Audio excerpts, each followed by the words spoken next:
بسم اللہ الرحمن الرحیم وبہ نستعین وهو خیر ناصر ومعین وصلی اللہ علی محمد وآلہ الطیبین الطاہرین المعصومین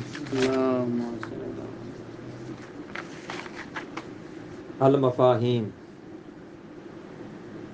تمہید فی معنی کلمۃ المفہوم وفی النزاع فی حجیتہ وفی اقسامہ فہذہ ثلاثۃ مباحث الاول معنی کلمۃ المفہوم تطلق کلمۃ المفہوم علی ثلاثۃ معانی الی آخر۔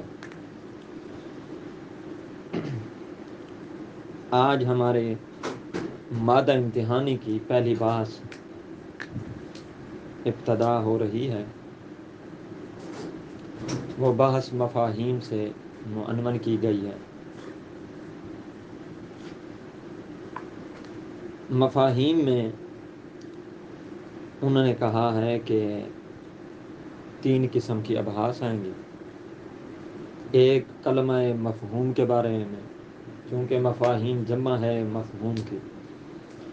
ایک تو کلمہ مفہوم کے معنی کے بارے میں کہ یہ لفظ مفہوم جو ہے، کلمہ مفہوم جو ہے، اس کا معنی کیا ہے، ٹھیک ہے نا۔ دوسری بحث آئے گی کہ مفہوم حجت ہے یا حجت نہیں ہے، ٹھیک ہے نا۔ تیسری بحث مفہوم کی اقسام کے بارے میں ہوگی کہ مفہوم کی قسمیں کتنی ہیں۔ یہ کل 3 ابحاث مفاہیم میں، کلمہ مفہوم کے معنی کے بارے میں کہ مفہوم کا معنی کیا ہے، دوسرا مفہوم حجت ہے یا نہیں ہے، تیسرا مفہوم کی اقسام ہیں بھی یا نہیں ہیں تو کتنی، ٹھیک ہے نا۔ یہ 3 ابحاث ہیں۔ پہلی بات کس چیز میں تھی؟ مفہوم کا معنی کیا ہے۔ تو فرماتے ہیں یہ جو کلمہ مفہوم ہوتا ہے نا، اس سے 3 طرح کے معانی کا استفادہ کیا جا سکتا ہے۔ کبھی مفہوم جو ہوتا ہے اس معنی کو کہا جاتا ہے جو لفظ سے سمجھا جائے، ٹھیک ہے نا، جو لفظ سے معنی سمجھا جائے اسے مفہوم کہا جاتا ہے۔ جی اچھا، چاہے ایک لفظ سے ہو، چاہے زیادہ الفاظ سے ہو یعنی جملہ سے ہو، پھر چاہے مدلول حقیقی ہو چاہے مدلول مجازی ہو، یہاں کیا عمومیت ہے۔ دوسرا وہ فرماتے ہیں مفہوم کبھی کبھی اس معنی کو کہا جاتا ہے جو معنی ذہن میں موجود ہوتا ہے۔ یہ مصداق کے مقابل میں کہا جاتا ہے، اس مفہوم جو مصداق کے مقابل میں ہو، وہ معنی جو معنی ذہن میں ہو اسے مفہوم کہا جاتا ہے، ٹھیک ہے نا جی۔ پھر اس میں یہ قید نہیں ہے کہ یہ لفظ سے ہی ذہن میں آئے، بلکہ یہاں تھوڑی زیادہ عمومیت دی گئی ہے، چاہے الفاظ سے آئے، چاہے کتابت سے آئے، چاہے اشارہ سے آئے۔ واضح ہوا یا نہ؟ پہلے میں معنی میں کیا تھا؟ الفاظ سے آئے، چاہے ایک لفظ ہو چاہے زیادہ ہو، جملہ ہو۔ لیکن یہ دوسرا کون سا مفہوم کا معنی ہے؟ ذہن میں جو آئے، موجود ہو، لیکن آئے کن سے؟ الفاظ سے، سوری، چاہے الفاظ سے چاہے غیر الفاظ سے، اشارہ یا کتابت سے، ہاں جی، ذہن میں آ جائے، صرف لفظ سے نہیں۔ مثال کے طور پر کسی نے لکھ کر دیا، اس سے بھی آپ کے ذہن میں آ جاتا ہے یا مفہوم نہیں آتا؟ کوئی چیز کسی نے اشارہ کر دیا، اشارے سے بھی اس کا مفہوم ذہن میں آتا ہے یا نہیں آتا؟ یہ دوسرا مفہوم کا یہ معنی لیا جاتا ہے، ٹھیک ہے۔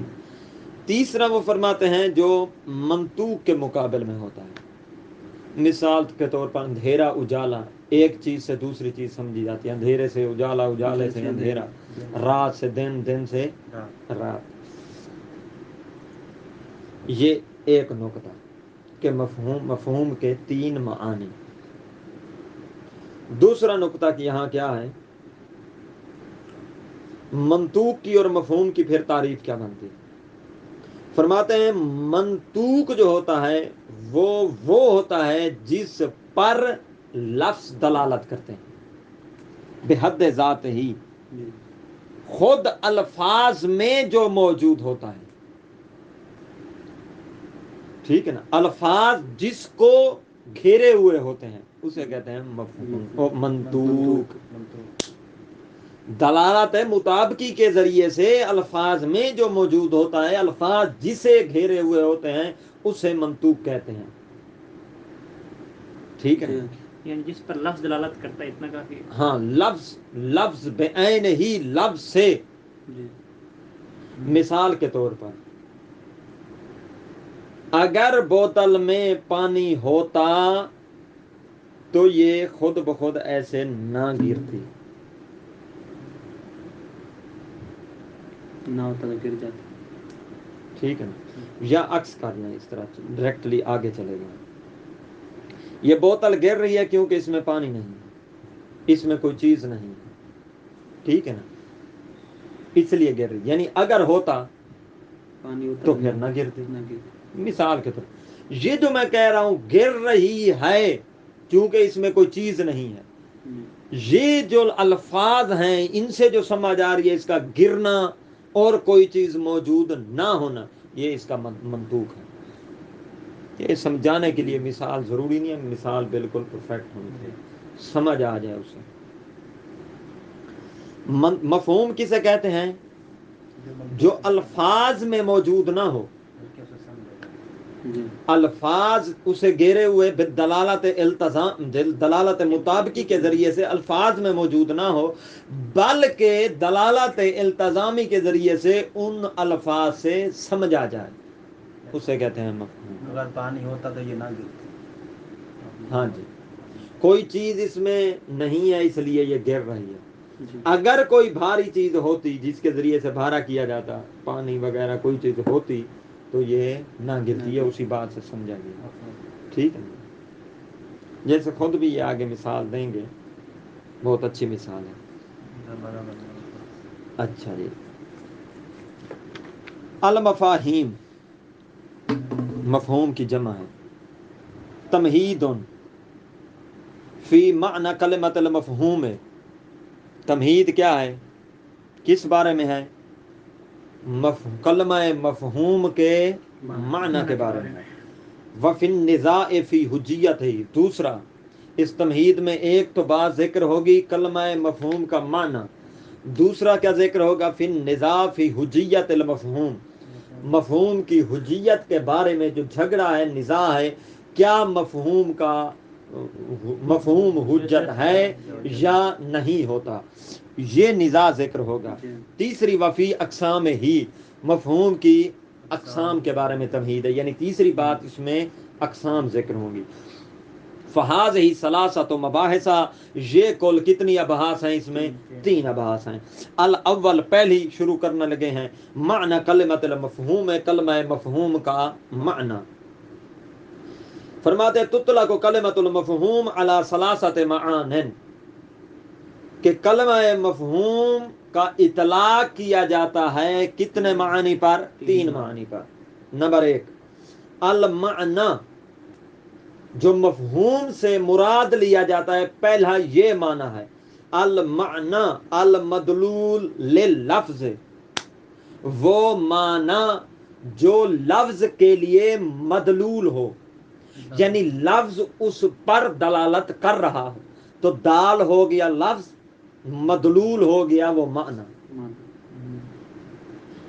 الذی، یہ معنی، الذی یہ معنی، یفہم منہ، اس لفظ سے سمجھا گیا ہو، یعنی جو لفظ سے سمجھا جائے. توجہ، یہ نقطہ رکھنا ہے ذہن میں. فیساوی کلمت المدلول ہے، تو یہ مفہوم مدلول کے مساوی ہے. جی مفہوم لفظ اور مدلول لفظ دونوں ایک جیسے ہیں. ایک ہی معنی. ٹھیک ہے، سواء کان مدلولا لمفرد او جملتن، چاہے پھر مدلول کیا ہو، لفظ کا مدلول مفرد ہو چاہے جملہ ہو. یعنی مفرد سے سمجھا جائے، مثلا خالد مفرد ہے، خالد مفرد ہے، اس سے کچھ سمجھا جاتا ہے یا نہیں سمجھا جاتا؟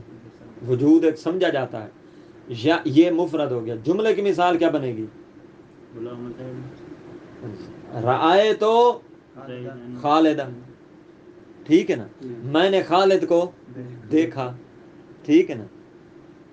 جاءنی خالد، ٹھیک ہے نا. یہ جملے کی، یا اس سے مزید اور جملہ بنا لیں آپ، جو بھی بنائیں. یعنی جملہ سے بھی مفہوم یہ نکلتا ہے اور مفرد سے بھی نکلتا ہے، یہ ذہن میں رکھنا ہے. وَسَوَاءٌ كَانَ مَدْلُولًا حَقِيقِيًّا، چاہے وہ مدلول حقیقی ہو یا مدلول کیا ہو، مجازی ہو. مدلول حقیقی کیسے بنے گا؟ مدلول حقیقی میں نے اسد کو دیکھا، ٹھیک ہے نا. کس اسد کو؟ حیوان مفترس کو. یہ مدلول حقیقی ہے نا. اور مجازی کیا بنے گا؟ فکرہ شخص کو دیکھا، نام اسد، یا میں نے اسد کو دیکھا کہاں؟ مسجد میں. مسجد میں، ٹھیک ہے نا. یا وہ کمرے میں سویا ہوا تھا، کمرے میں، یا نہاتے ہوئے، ٹھیک ہے نا جی. چاہے وہ جملہ یعنی حقیقت پہ مبنی ہو، چاہے اسے مجازی معنی لیا جاتا ہو، دونوں صورتوں میں مفہوم لیا جا سکتا ہے. ٹھیک ہے نا. یہ پہلا مفہوم کا معنی واضح. اور اس میں کتنے ایک دو نکات اسی میں آ گئے تھے. دوسرا ما یقابل المصداق، جو مصداق کے مقابل میں ہو. ٹھیک ہے نا. مصداق وجود خارجی کو کہتے ہیں.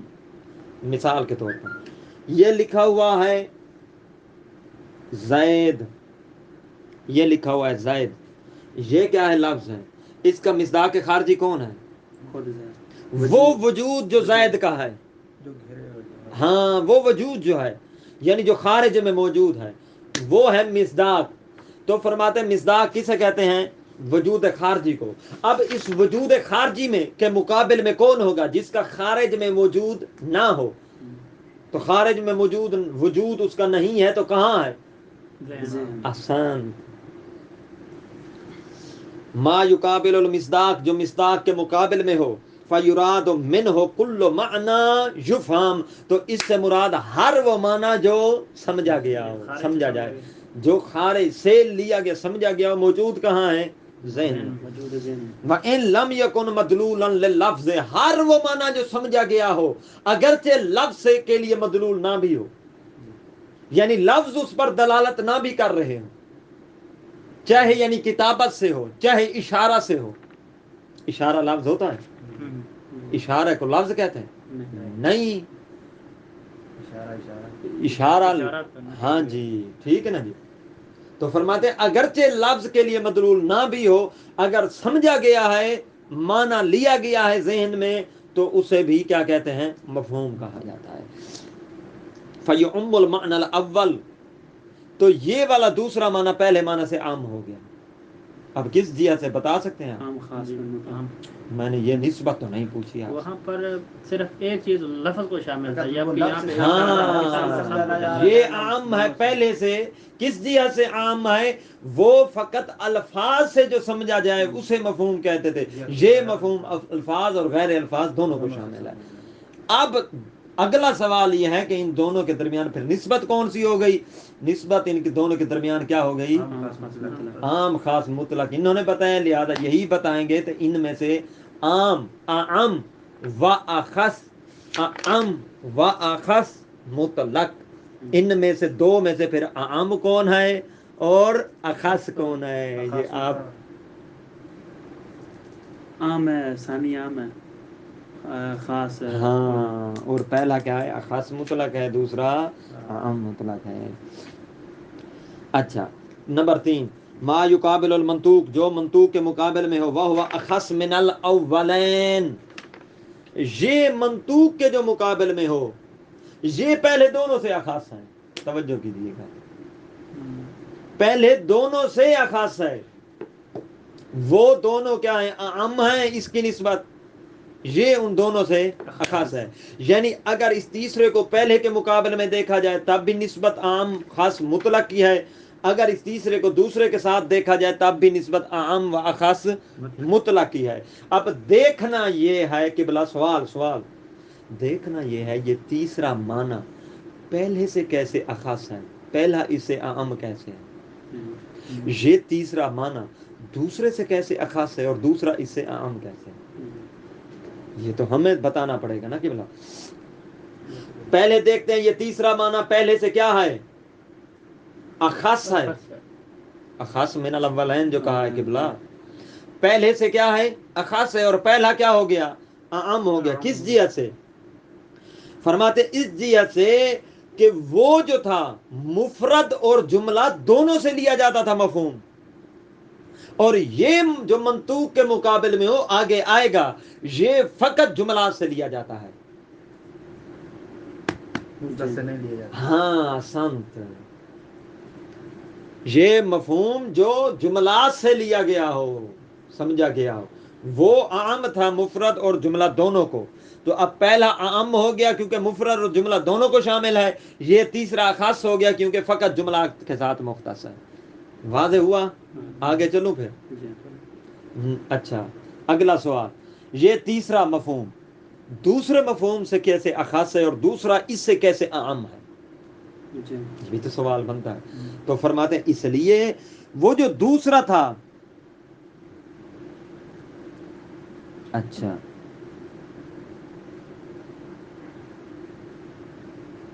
دوسرا تھا عام کس کے ساتھ، الفاظ اور غیر الفاظ کے ساتھ، اور یہ والا جو ہے اخص ہے کس کے ساتھ، الفاظ کے ساتھ.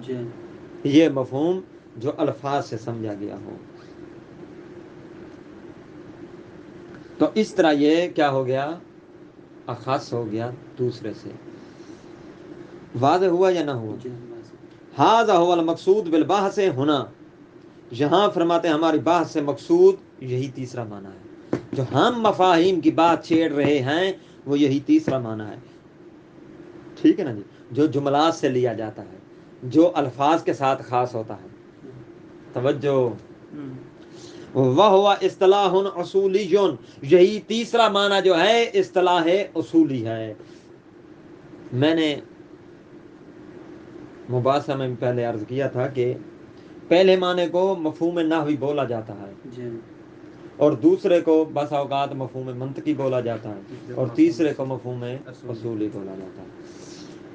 وَهُوَ اصطلاح اصولی، یہ اصولیوں کی اصطلاح ہے. یہ تیسرا معنی جو ہے مفہوم کا. یختص بالمدلولات الالتزامیہ، یہ کیا ہوتا ہے، مختص ہوتا ہے مدلولات التزامیہ سے، یعنی دلالت التزامی کے ذریعے سے جو سمجھا جائے. ٹھیک ہے نا، الفاظ سے.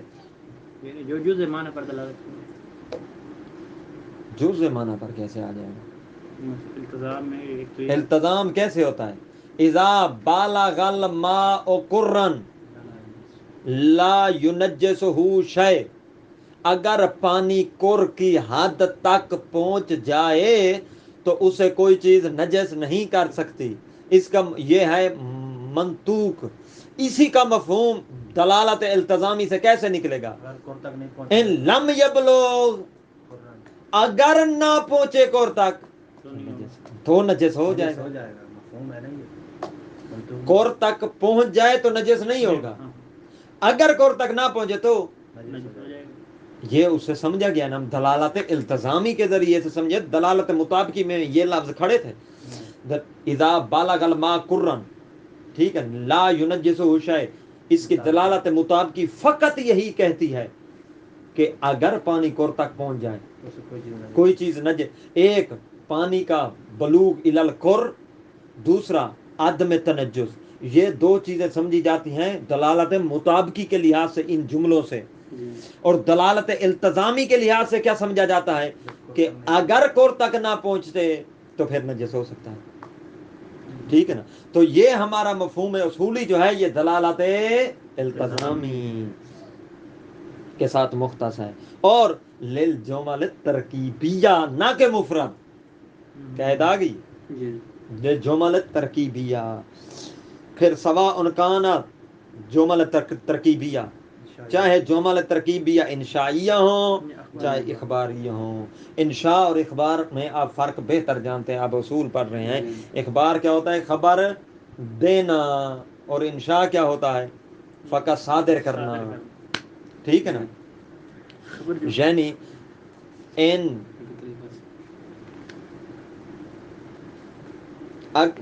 جاءک زید فاکرم ہو، اگر تیرے پاس زید آئے تو تو اس کا کیا کرنا؟ یہ اکرم کیا ہے؟ ان جملہ انشائیہ ہے. ٹھیک ہے نا؟ خبریہ نہیں ہے. اچھا، ما کہاں پہنچے؟ فلا یقال لمدلول مفرد مفہوم. پس اس بنا پر جو مفرد کا مدلول ہو نا اسے مفہوم نہیں کہا جا سکتا. اصولی بنا پر مفہوم اصولی اسے نہیں کہا جائے. ان کانا من المدلولات الالتزامی، اگرچہ اس کی دلالت التزامی سے مفہوم نکلتا ہو لیکن اصولی اسے مفہوم نہیں کہتے. یہاں تک واضح ہوا یا نہیں ہوا؟ تینوں معنی واضح ہوئے الگ الگ؟ سنا لیں گے پھر کل. چلیے. اما المنطوق، بر المنطوق فمقصودہم منہ، علماء اصول کا مقصود اس منطوق سے کیا ہے؟ ما یدل علیہ اللفظ، جس پر لفظ کیا کرے؟ دلالت کرے. فی حد ذات ہی، یعنی بذات ہی دلالت کرے. علی وجہ، اس بنا پر کہ یکون اللفظ المنطوق حاملا لہذا المعنی، کہ یہ لفظ منطوق اس معنی کا حامل ہو، اس معنی کو شامل لیے ہوئے ہو، اٹھائے ہوئے ہو. ٹھیک ہے نا؟ وقالبا لہو، اور اس معنی کے لیے یہی الفاظ کیا ہوں؟ سانچا ہوں، گھیرے ہوئے ہوں. ٹھیک ہے نا جی؟ فیسمى المعنى منطوقاً، تو اس معنی کو منطوق کہا جاتا ہے. تسمیۃ للمدلول باسم دال، دال کو نام دیتے ہوئے مدلول کا. ٹھیک ہے نا؟ حقیقتاً یہ نام کس کا ہے؟ دال کا ہے منطوق، اور ہم نے مدلول کا نام دیتے ہوئے اسے کیا کیا؟ یہ نام رکھ دیا. وَلِذَالِكَ، اسی وجہ سے، کیونکہ یہ لفظ کیا ہوتا ہے؟ گھیرے ہوئے ہوتا ہے، سانچا ہوتا ہے. کس کے لیے؟ معنی کے لیے. تو اسی وجہ سے یختص المنطوق بالمدلول المطابقی، فقط منطوق مختص ہے کس کو؟ دلالت مطابقی کو فقط. وَإِنْ كَانَ الْمَعنَى مَجَازًا، اگرچہ معنی مجازی ہی کے مراد کیوں نہ لیا گیا ہو. قد استعمل فیہ اللفظ بقرینۃ، کبھی کبھی معنی مجازی میں لفظ کو استعمال کیا جاتا ہے. قد استعمل فیہ اللفظ مجازاً، کبھی کبھی لفظ بقرینۃ، کبھی کبھی جو ہے معنی مجازی میں لفظ کو قرینہ کے ذریعے سے استعمال کیا جاتا ہے. اگرچہ قرینہ کے ذریعے سے لفظ استعمال کیا جا رہا ہو مجازاً، مجاز یہ نقطہ ہے سمجھنے والا، اگر مجازاً استعمال کیا گیا ہو پھر بھی مدلول مطابقی کے ذریعے اسے منطوق کہا جائے گا. یہاں ایک شبہ ہے، اصل میں اس کی طرف یہ اشارہ کر رہے ہیں. شبہ آپ کے لیے واضح شاید نہیں ہے. شبہ یہ ہے، بعض کہتے ہیں، میں ادھر دیکھیں مثال دیتا ہوں. رائے تو اسد، میں نے کیا دیکھا؟ اسد کو دیکھا. یا رائے تو حیوان مفترس، میں نے حیوان مفترس کو دیکھا. حقیقی ہے نا استعمال. اسد کا استعمال رائے تو اسد میں کیا ہے؟ حقیقی ہے. وہ کہتے ہیں اس کا مدلول جو ہے مطابقی، اسے منطوق کہا جاتا ہے. اگر آپ قرینہ کے ذریعے سے مجازی معنی لیں، رائے تو الاسد فی الحمام، میں نے اسد کو دیکھا حمام میں. ٹھیک ہے نا؟ یہ کیا ہے؟ مجازی معنی لیا جا رہا ہے نا. قرینہ کون ہے یہاں؟ قرینہ کون ہے؟ حمام. احسنتم، حمام قرینہ ہے. تو اگر مجازی معنی مراد لیا جائے لفظ سے قرینہ کی وجہ سے، تو اسے وہ کہتے ہیں منطوق نہیں کہتے.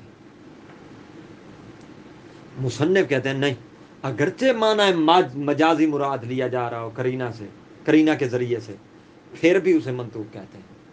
ہو دلالت مطابقی سے سمجھا جائے. واضح یا نہیں؟ اگر انتظامی ہوگا تو پھر نہیں لیا جائے گا. دلالت التزامی تو مفہوم بن جائے گا نا. دلالت مطابقی میں سمجھا جو لفظوں میں ہی سمجھا جائے اسے کہتے ہیں دلالت مطابقی کے ذریعے سے سمجھا یہ جائے. لفظ بما ہوا لفظ جسے سمجھا رہے ہو. ٹھیک ہے نا جی. اسے کہتے ہیں دلالت مطابقی کے ذریعے. وعلیہ اس بنا پر یعنی جب مفہوم منطوق کی تعریف یہی ہے جو ہم نے کر دی ہے تو فالمفہوم الذی یقابل المنطوق تو مفہوم وہ ہوتا ہے جو اس منطوق کے کیا ہو مقابل میں ہو. یعنی ما لم یکن اللفظ حاملا لہ دالا علیہ بالمطابقت کہ لفظ اس کو معنی کو لہو معنی کے لیے حامل نہ ہو. لفظوں میں وہ معنی شامل مفہوم شامل نہ ہو. دالن علیہ بالمطابقت اور دلالت مطابقی کے طور پر یہ لفظ اس پر دلالت نہ کر رہا ہو اسے مفہوم کہتے ہیں. ولیکن یدل علیہ علی المعنی لیکن یہ لفظ دلالت کر رہا اس معنی مفہوم پر کس اعتبار سے بے اعتبار ہی لازمن توجہ لازمن پر لازمن یعنی بدلالت التزامیہ دلالت التزامیہ کے ذریعے سے کیا ہو سمجھا. ہاں لفظ معنی پر دلالت کر رہا ہو دلالت مطابقی کے ذریعے سے نہ کر رہا ہو اسے مفہوم کہتے ہیں. لمفاد الجملۃ بنحو اللزوم البین بمعنى الاخص اور جملہ کے مفاد کے لیے وہ التزام ہو جملہ کے مفاد کا التزام ہو دلالت التزامی کے ذریعے سے جملہ سے سمجھا جائے بنحو اللزوم البین بمعنى الاخص. آپ جانتے ہیں کہ ایک بین ہوتا ہے اور ایک غیر بین ہوتا ہے. پھر بین کی دو قسمیں ایک بین بمعنى العام ہوتا ہے اور ایک بین بمعنى الاخص ہوتا ہے. فرماتے ہیں یہ جو دلالت التزامی کے ذریعے سے سمجھا جائے گا یہ بین بمعنى الاخص کی جہت سے ہوگا. ٹھیک ہے نا جی. کیوں کیونکہ ہماری مفاہیم یہ جو مفاہیم جزء اول میں ہے نا جزء اول ہماری بحث کس چیز میں تھی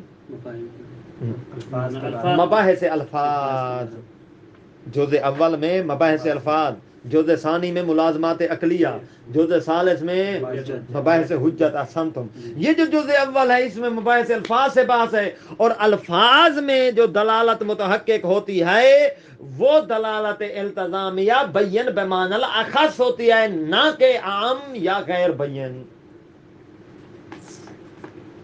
ٹھیک ہے نا جی. اس لیے یہاں مفہوم میں قید لگئی ہے بین بمعنی الاخص کی.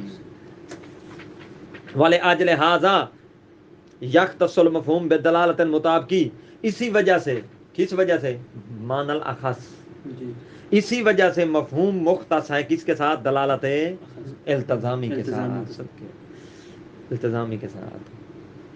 مثال ہو اس کی مثال کو دلالت التزامی کے ذریعے سے مفہوم نکالنا اور دلالت مطابقی کے ذریعے سے منطوق.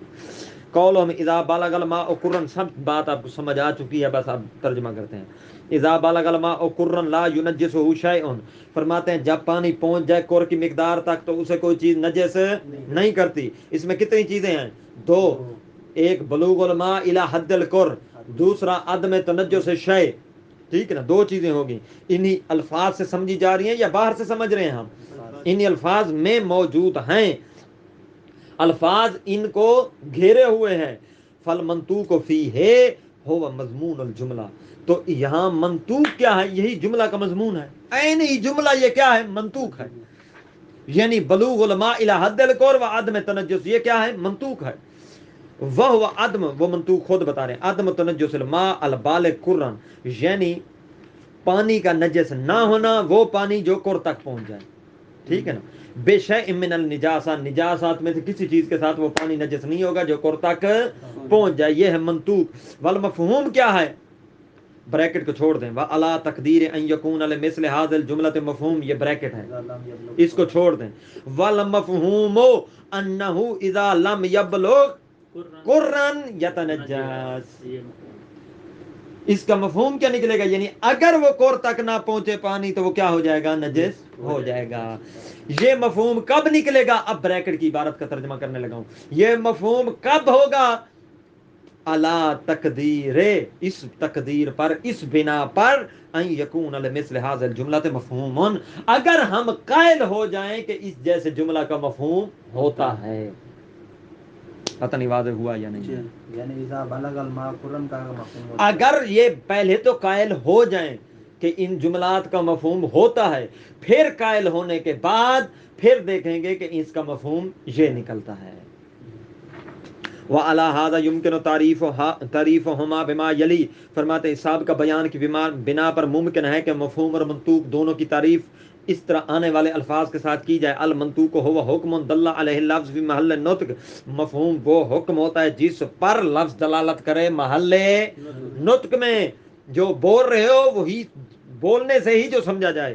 ٹھیک ہے نا جی، بولنے والے الفاظ میں جو موجود ہو. والمفہوم ہو حکم دل علیہ اللفظ لا فی محل النطق، ٹھیک ہے نا، لفظ جس پر دلالت کرے محل نطق میں نہیں کرے. ٹھیک ہے نا. آسان. والمراد من الحکم الحکم بالمعنى العام لا خصوص احد الاقسام الخمسہ.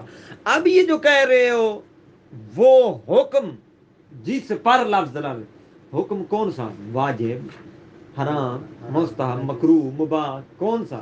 فرماتے ہیں المراد من الحکم الحکم بمعنى العام، حکم سے مراد عام ہے، کوئی بھی حکم ہو. ٹھیک ہے نا. لا خصوص احد الاقسام الخمسہ، ان 5 اقسام تکلیفیہ میں سے کسی ایک کے ساتھ مختص یہ حکم نہیں ہے. احکام تکلیفیہ کتنے ہیں؟ 5 ہیں. واجب، مستحب، مباح، حرام، مکروہ. ٹھیک ہے نا. ان میں سے کوئی بھی حکم ہو. وعرفوہما، اصولیوں نے تعریف کی ہے منطوق اور مفہوم کی، ایضاً اس طرح بانہما حکم مذکور. منطوق اسے کہتے ہیں وہ حکم جو مذکور ہو، اسے منطوق کہتے ہیں. جس کا موضوع ہاں، محمول کی طرف یہ نسبت دے رہے ہیں، جو حکم ذکر کیا گیا، حکم جو خود، ہاں حکم ذکر کیا گیا ہو، الفاظ میں جو حکم ذکر کیا گیا ہو. وحکم غیر مذکور، یا حکم جو مذکور نہ ہو، یہ کیا ہو جائے گا؟ مفہوم. آسانت ہے. یا یوں کہتے ہیں اور یوں بھی کہتے ہیں کہ انہما، یعنی ان المفہوم والمنطوق، یا یوں کہتے ہیں ان المنطوق والمفہوم، تاکہ تعریف فٹ آ جائے. حکم لمذکور، ایسا حکم جو مذکور کے لیے بیان کیا گیا ہو. تھوڑا سا پیچیدگی ہے، سمجھنا. حکم جو مذکور کے لیے بیان کیا گیا ہو، حکم وہ جو مذکور کے لیے بیان نہ کیا گیا ہو. ٹھیک ہے نا. جو غیر مذکور کے لیے حکم ہو یا مذکور کے لیے ہو، مذکور کے لیے حکم اسے منطوق، غیر مذکور کے لیے حکم اسے مفہوم. اب 2 لفظ یہاں بولے گئے ہیں، قبلہ آپ متوجہ ہوئے ہیں؟ پہلے کیا بولا گیا؟ حکم مذکور، اسے منطوق کہتے ہیں جو حکم مذکور ہو. پھر بولا گیا حکم لے مذکور، وہ حکم جو مذکور کے لیے بولا گیا ہو. فرق ہے یا نہیں؟ پہلے میں محمول کو مد نظر رکھا، دوسرے میں اس موضوع کے لیے جو حکم ہو. ٹھیک ہے نا جی. ایسی چیز کا حکم بیان کرنا جو الفاظ میں کیا ہو؟ مذکور ہو. یہ دوسرے کا معنی بنتا ہے حکم لمذکور، یا ایسی چیز کا حکم بیان کرنا جو الفاظ میں مذکور نہ ہو. وَكُلُّهَا لَا تَخْلُو عَنْ مُنَاقَشَاتٍ طَوِيلَةٍ زائلے. فرماتے ہیں یہ ساری کی ساری تعریفیں، چاہے جو بھی مفہوم اور منطوق کی آپ نے تعریفیں لکھی ہیں نا، یہ ساری کی ساری بڑے بڑے مناقشات سے خالی نہیں ہیں. مناقشات یعنی اعتراضات، اشکالات، اور وہ بھی طویلۃ الذیل، جن کی ذیل کیا ہو، جن کا طولانی ہو. ٹھیک ہے نا. والذی یحون الخاطبہ، اب فرماتے ہیں کوئی ایسا ذریعہ ہے جس سے ہم اشکالات سے بچ سکیں، ہمارے لیے آسانی پیدا ہو. فرماتے ہیں والذی یحون الخاطبہ، وہ چیز جو مشکل کو آسان بنا سکتی ہے. حونا یحون یعنی کمزور کرنا، آسان کرنا، کمی کرنا. وہ چیز جو مشکل کو آسان کر سکتی ہے وہ یہ ہے کہ انہا تعریفاتون، یوں کہیں کہ یہ تعریف جو بیان ہوئی ہے منطوق اور مفہوم کی، یہ تعریف لفظی ہیں نہ کہ حقیقی. تو تعریف لفظی ہیں. لا یقصد منها دقت فی تعریف، یہاں یہ جو بیان ہے تعریف ہے ان میں دقت مراد دقت سے کام نہیں لیا گیا، والمقصود منها واضح، اور ان سے مقصود کیا واضح، کما شرعنا ہو جس طرح کہ ہم شرع کر چکے ہیں۔ اگر مراد تعریف حقیقیہ ہوتی تو پھر یہ مناقشات حق بنتا تھا مناقشات کرنے کا، لیکن مراد تعریفات لفظیہ ہیں۔ والحمد للہ رب العالمین۔